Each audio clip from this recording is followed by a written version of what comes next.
Have you ever thought that your thinking can become your greatest strength and also your greatest weakness? Friends, most of the decisions we make in life, the relationships we form, the dreams we dream, all depend on our thinking. But the unfortunate thing is, we never question our thinking. We think what we've been taught, we believe what we've heard since childhood, and that's the reason we often stay stuck in life, without any clear direction. But now the time has come to master your thinking. In today's video, we will talk about a book that can shake your thinking from within, Master Your Thinking. This book shares principles and practices that can reprogram your thinking patterns. This will allow you to see every problem from a new perspective and truly transform your life. So if you're tired of seeing the same results again and again, if you want to make your thinking sharp, clear, and powerful, then this video is just for you. I'm your friend and you're watching Audio Vibe, where we talk about books from the heart, and in every video, we discover a new path to a better life. Let's begin this amazing journey toward rewiring the mind and mastering our thoughts. Chapter 1. How your thoughts shape your life. Have you ever thought, what's the real reason behind the life you're living? Is it your actions or the thinking behind those actions? Imagine a scene. Two people, same background, same upbringing. But today, one is a billionaire and the other is living an average life. The difference? Just one thing. Their thinking. Your thoughts are invisible forces that shape your visible reality. Thinking is an invisible force that decides your destiny. Our mind constantly generates thoughts, but we rarely filter them. The thoughts that are repeated again and again become our beliefs. And belief determines action, and action gives results. If someone constantly thinks, I'm not capable, then even when the opportunity comes, they won't take a step forward. On the other hand, if someone thinks, I can do it, they will accept every obstacle as a challenge. Thinking is not just a thought, it's a vibration of energy. It affects your body, your emotions, and your behavior. Your mind is like a computer, but its programming happens through your thoughts. If your thinking patterns are filled with fear, doubt, and insecurity, then the output will be the same. But imagine if your thoughts were filled with hope, clarity, and purpose, then whatever you do will carry a different confidence, a different energy. You don't see the world as it is, you see the world as you are. Your thinking is a lens. If the lens is dirty, filled with negative thoughts, then the world will look blurry, dull, and difficult. But if the lens is clean, filled with positive and powerful thoughts, then the same world will seem beautiful, exciting, and full of opportunities. Now the big question, can we change our thinking? Absolutely. But the first step is awareness. You have to observe your current thinking. You have to listen to the voices inside you that sometimes create fear, sometimes confusion, and sometimes self-doubt. When you start listening to them consciously, only then can you reprogram them. A small shift in thinking can bring a massive change in direction. Sometimes a simple thought, I can do it, is so powerful that it can change the entire course of life. The person who used to give up now keeps trying. What changed? Just the thinking. What you think, you speak. What you speak, you do. And those actions become your result. So if your thoughts are limiting you, your growth will also remain limited. Thinking is like a seed. If it is sown in the soil of fear and negativity, it will only grow doubt. But if that same seed is in the soil of belief, clarity, and determination, it can grow into a tree that can uplift your life and even others. So right now, at this very moment, ask yourself a simple question. Is my thinking helping me grow, or is it holding me back? If you answer honestly, that's where your real journey of transformation begins. This journey is about rewriting your old mental map. And remember, you become what you think about the most. So master your thinking, become the leader of your thoughts, and give your life a new direction. Because your mind is not a prison, it's a canvas. Paint it with thoughts that empower you. Chapter 2. What's wrong with your current thinking? Have you ever asked yourself this question? Is my thinking truly my own? Or am I just thinking what society has taught me since childhood? Life often runs on autopilot. We do think, but that thinking isn't original. It is formed from childhood experiences, societal rules, and the expectations of others. We feel like we're making decisions through our thinking, but in reality, we're just repeating old patterns. Like someone once said to you as a child, "You're too emotional. Decision-making is not your thing." Now, no matter how much you grow, your thinking works under that same label. And when something doesn't work out in life, the reason isn't outside, it's inside in your way of thinking. Your thinking is the story you've heard so many times that you've accepted it as truth. Think about it. Every time a new idea comes, what's your first reaction? It's hard. I don't have time. Maybe I can't do it. This is the thinking that's holding you back. The biggest danger is you don't even realize it. Your brain is running an old script, written by school, by home, or by a broken relationship. Same doubts, same excuses, same failures. Ask yourself, is this the life you really wanted? Or are you still living inside the frame someone else created for you? Our thinking is often very limited. We assume that what we see is the full truth, but the real truth is far greater than that. Just like a prisoner who has lived in darkness for years, when he first sees light, he gets scared because his eyes aren't used to that light. The same happens with us. When your thinking has been confined to a narrow space, a new idea feels like a shock. You immediately reject it because it threatens your comfort zone. Here's an important truth. Your thinking sometimes lies to you. It tells you you're alone when you're not. It tells you you're weak, even though you've overcome so much. It tells you you can't do it, even though you've never even tried. That's the biggest problem. Your thinking has become outdated. Just like old software is full of bugs, your thinking has errors. Until you update it, mistakes will keep happening in life, whether in relationships, career, or confidence. Now the question is, are you ready to examine and change your mental programming? Freedom comes when you start observing your thoughts. When you filter every thought, is this really my thought, or is it part of conditioning? Your brain is a super machine, but right now it's working based on an old map. It needs a new one, with your dreams, your clarity, and most importantly, your truth. Now is the time to shut off the voice that says, "You can't do it," and awaken a new voice. "I can." Because your thinking is the foundation of your future. And if the foundation is weak, the building can never be strong. So at the end of this chapter, make one commitment. You will question every single thought. You will not blindly believe. You will think consciously. You will wire. Chapter 3, The 4 Thinking Styles. Have you ever noticed how 4 people can react very differently to the same situation? One gets scared instantly, another makes a decision without thinking, a third keeps analyzing endlessly, and the fourth jumps in without any plan. This happens because thinking isn't just a mental process. It shapes our entire personality. Until we understand how we think, we can't truly understand ourselves.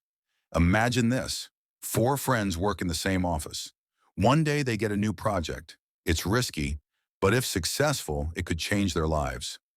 The first friend immediately says, "Man, this is too risky. I can't do it." The second says, "Let's do it. This could change everything." The third says, "I need some time. Let me check the data first." And the fourth says, "Whatever happens, happens. I'm going for it." These are 4 different thinking styles: emotional, logical, visionary, and impulsive. Every person has a default thinking style. Some feel first, then think. Some rely only on facts and data. Some focus entirely on the bigger picture. And some act immediately without thinking things through. If you can identify your default thinking style, you'll be able to make decisions with greater clarity. You'll recognize when you overthink, when you trust too easily, when you fear unnecessarily, or when you jump in without a plan. Understanding these thinking styles is like cleaning the lens of your mind for the first time. The world remains the same, but your view and understanding of it becomes entirely different. Your strengths and weaknesses are both hidden within these styles. Often we judge our own thinking based on how others think. An emotional thinker might believe that logical people are heartless, but in truth, they just have a different perspective. And until that's understood, we constantly clash with others and ourselves. Now ask yourself, what kind of thinker are you? Do you always lead with your feelings? Do you trust data and facts above all? Do you always see the big picture? Or do you take immediate action without thinking? Remember, no thinking style is wrong, but living without understanding your style can become a major problem. People start identifying themselves with their thinking.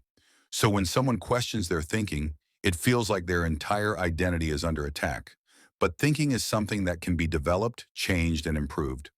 When you understand the perspective from which another person is thinking, you can connect with them better. Relationships improve. And most importantly, you become more honest with yourself. When you know that your thinking is impulsive, you learn to pause. When you know you overthink, you learn to let go. When you realize you only dream, you start taking action. And when you notice that you make decisions emotionally, you learn to think with clarity. Life changes only when we begin to understand how we think. What has been holding us back all this time? Maybe it wasn't the world at all. Maybe it was the invisible patterns of our own thinking. So the question is, are you ready to decode your thinking style?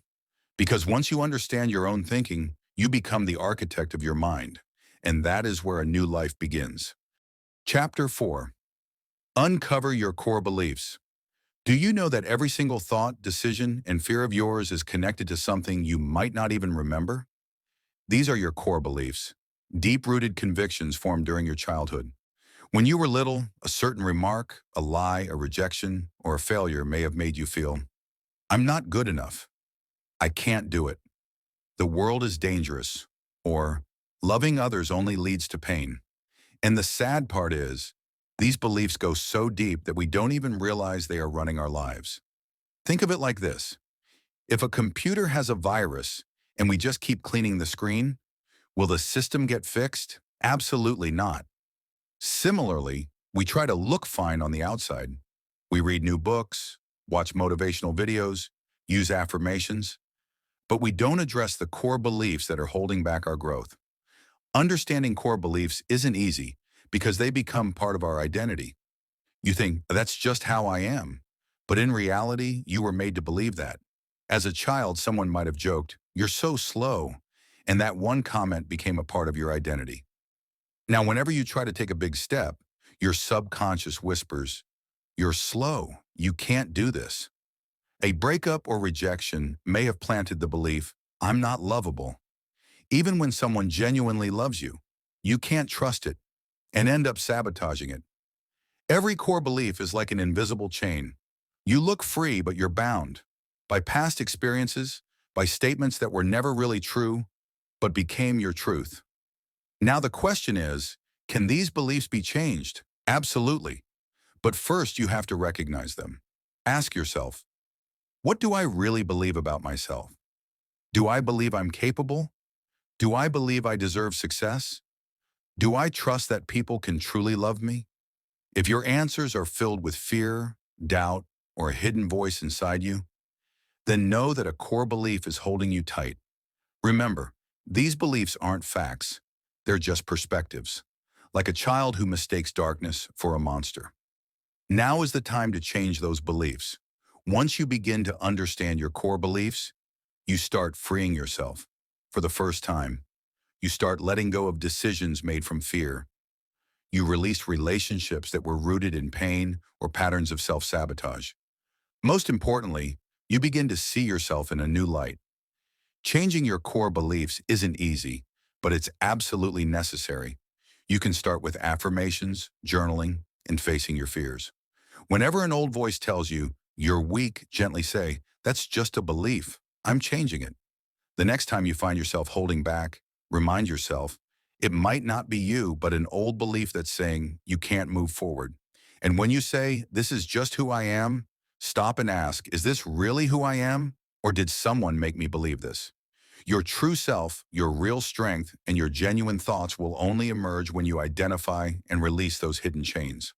What we don't see is often what binds us the most. It's time to peel back the layers, to discover the real you, one who isn't made of core beliefs, but core truths. Chapter 5, How to Rewire Your Brain. Would you believe me if I said your brain can change? No, I'm not joking. And this isn't some magic or illusion either. It's absolutely real. So real that it can change the entire course of your life. Your brain isn't a stone slab that will remain the same forever. It's a living, flexible, and constantly evolving machine. But sadly, most of us trap it in old patterns. Fear, habits, negative thinking, and unhelpful reactions. All of these are the result of the wiring that has developed in our brains over the years. Now the question is, can this wiring be changed? The answer is absolutely yes. But for that, you first need to understand how this wiring is formed. Imagine if you've been hearing since childhood things like, you're good for nothing, don't think too much, you can't do it, just be content with what you have. Then your brain starts to create strong pathways of negative thinking. And then for the rest of your life, it keeps walking the same old paths. You want to do something different, but your brain shows you the same familiar road again and again. This is called automatic thinking loops. And here begins the most important journey, the journey to redesign your brain, the process of rewiring your brain. Now imagine a person who, every morning, thinks about their failures first. What kind of pattern will their brain create? But if someone wakes up every morning and tells themselves, I am capable, I am moving forward, then slowly their brain will start creating new pathways. This rewiring is not a one-day task, it's a daily practice, just like going to the gym. Every time you face a challenge with courage instead of fear, every time you see failure as a learning opportunity instead of guilt, every time you catch a negative thought before it enters and change it, new wiring is being formed in your brain. Now imagine an example, dry and cracked land where nothing grows. But if you water it every day, add some fertilizer, and give it sunlight, soon it will turn green.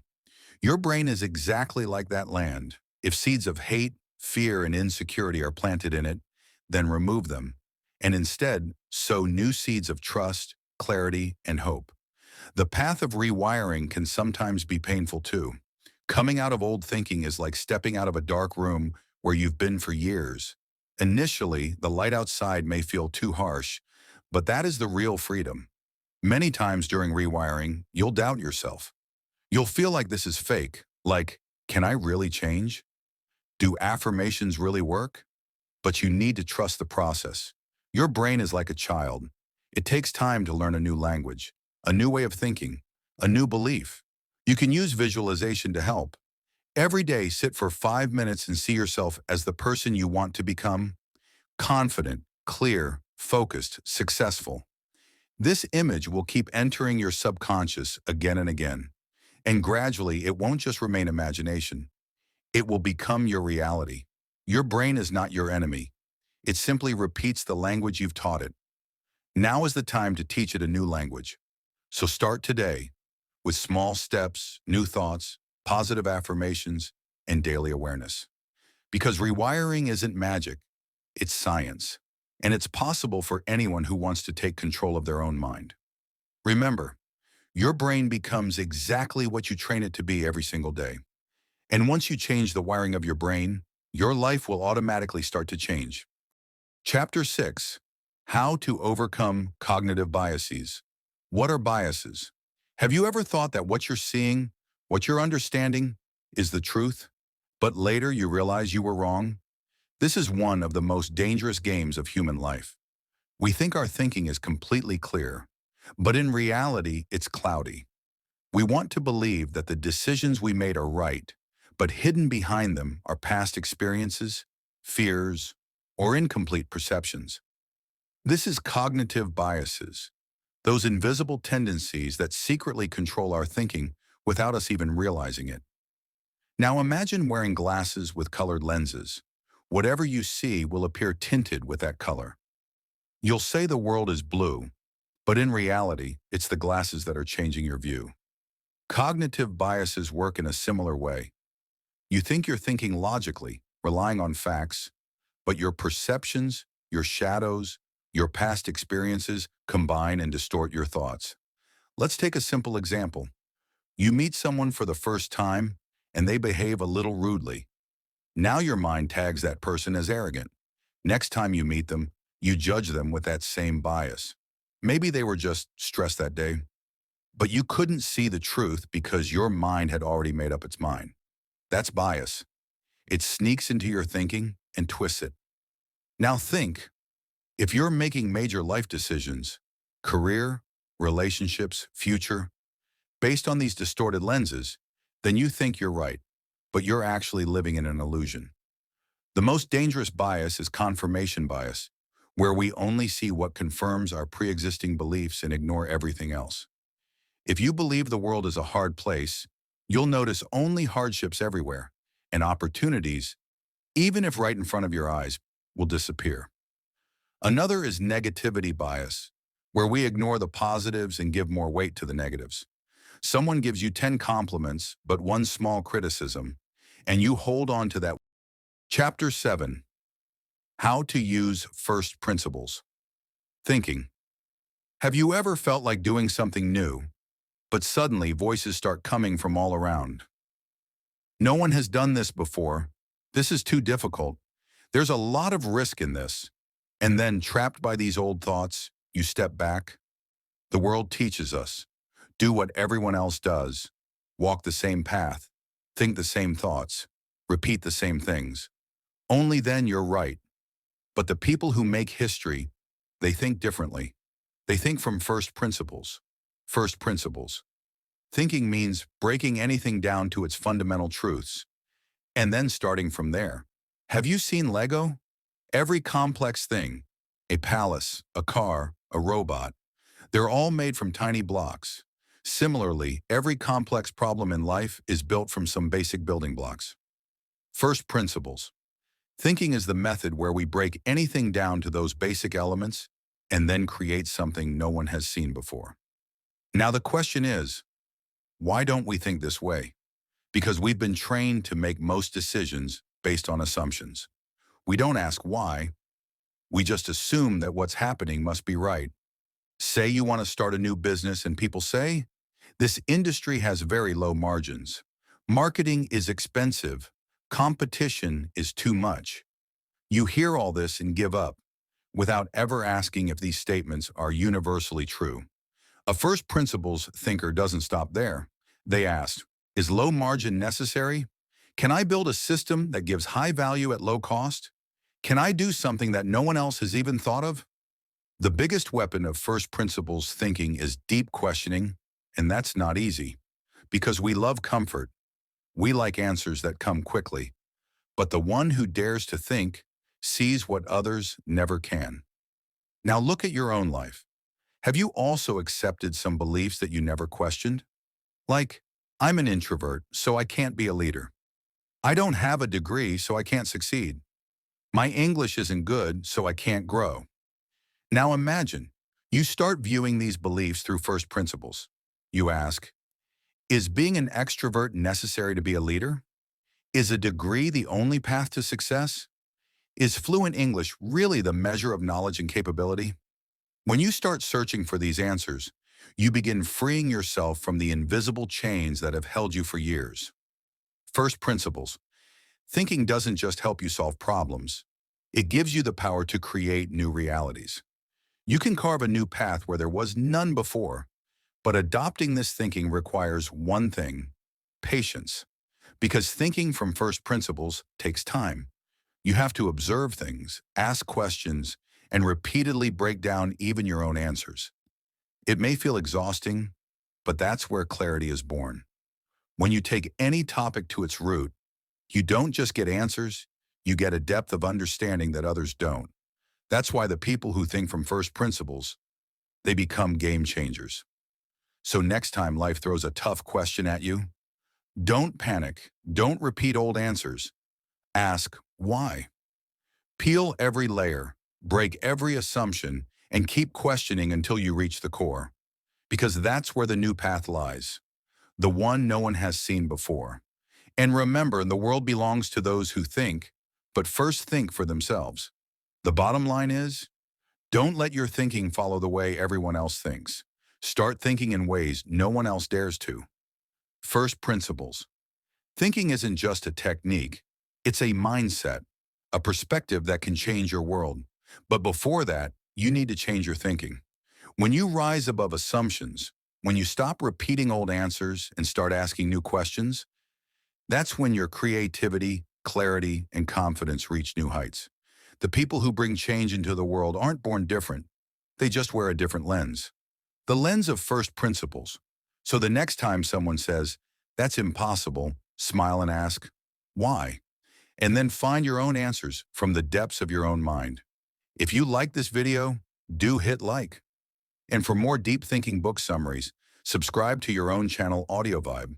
Because here, we don't just read books, we transform our thinking. See you in the next video with a new book, new thinking, and new energy. Thank you.